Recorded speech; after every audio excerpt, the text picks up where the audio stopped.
কি যোগ্যতা বলুন তো ফুটো মস্তানটার? বাজারে ছেড়ে দিন, গায়ে বাতারে খাটিয়ে খেতে বলুন, 200 টাকা ইনকাম করতে পারবে না সারাদিনে।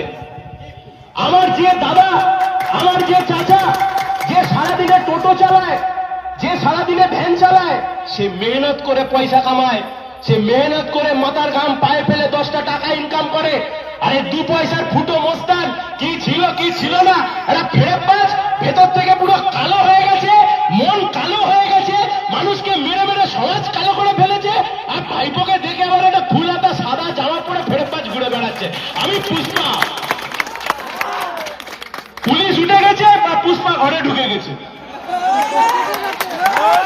ক্ষমতা থাকলে অনেকে অনেক মাতব্বরি মারে, ক্ষমতা যখন থাকে সাথে করে 4-5টা পুলিশ এসব নিয়ে যখন ঘুরে বেড়ায়, ক্ষমতায় থাকলে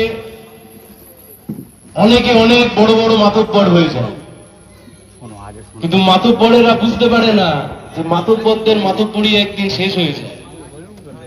আর মাতব্বরদের মাতব্বরি যেদিন শেষ হয়ে যায়, পুলিশ যেদিন পাশ থেকে সরে যায়, যে মানুষের ওপর অত্যাচার করা হয়েছে, যে মানুষের ওপর অন্যায় করা হয়েছে, যে মানুষকে মারা হয়েছে, ধরা হয়েছে, তারা তখন জেগে ওঠে।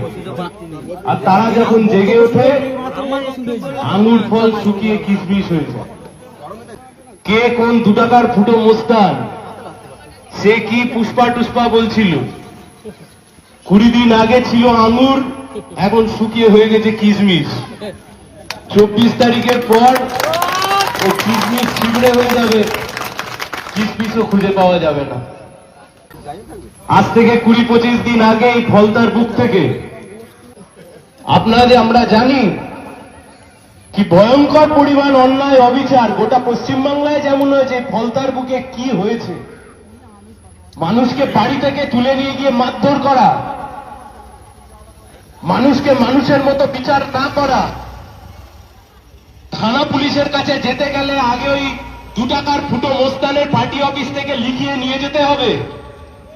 জমি দখল করে নাও, মা বোনেদের উপর অত্যাচার করো, মানুষকে ভোট দিতে দেব না, মানুষকে মানুষ বলে গণ্য করব না,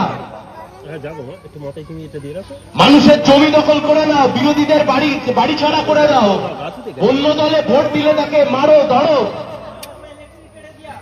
কি ভয়ঙ্কর পরিমাণ অন্যায়, কি ভয়ঙ্কর পরিমাণ অবিচার আমার এই ফলতার মানুষের ওপর হয়েছে দিনের পর দিন।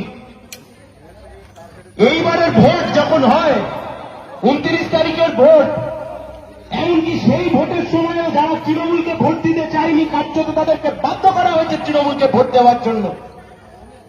কিন্তু যারা জুলুম করে তারা হয়তো বুঝতে পারে না যে যে জুলমিরা জুলুম করছে সেই জুলমির জুলুম একদিন শেষ হয়ে যাবে। যে জুলমিরাই জুলুম করে তারা হয়তো বুঝতে পারে না যে এই জুলমিদের জুলুম একদিন শেষ হয়ে যাবে। আর মানুষ যেদিন জেগে উঠবে, এই জুলমিরা জুলুম করবার জায়গা পাবে না। আমি কেবল আপনাদের কাছে একটাই কথা অনুরোধ করব, একটাই কথা ভাববার জন্য বলবো। আজ থেকে 20 দিন আগে ফলতায় বলেছিল না যে জোড়া ফুল ছাড়া ফলতায় আর কিছু চলবে না।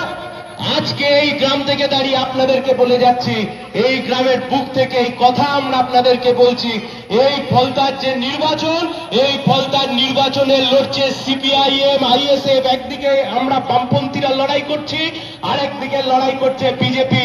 আপনাকে ঠিক করতে হবে আপনি কাকে ভোট দেবেন। ও তৃণমূল জোড়া ফুল বলে আর কিছু নেই, ওসব ইতিহাস হয়ে গেছে, ইতিহাসের রাস্তাগুলোকে খুঁজে পাওয়া যাচ্ছে।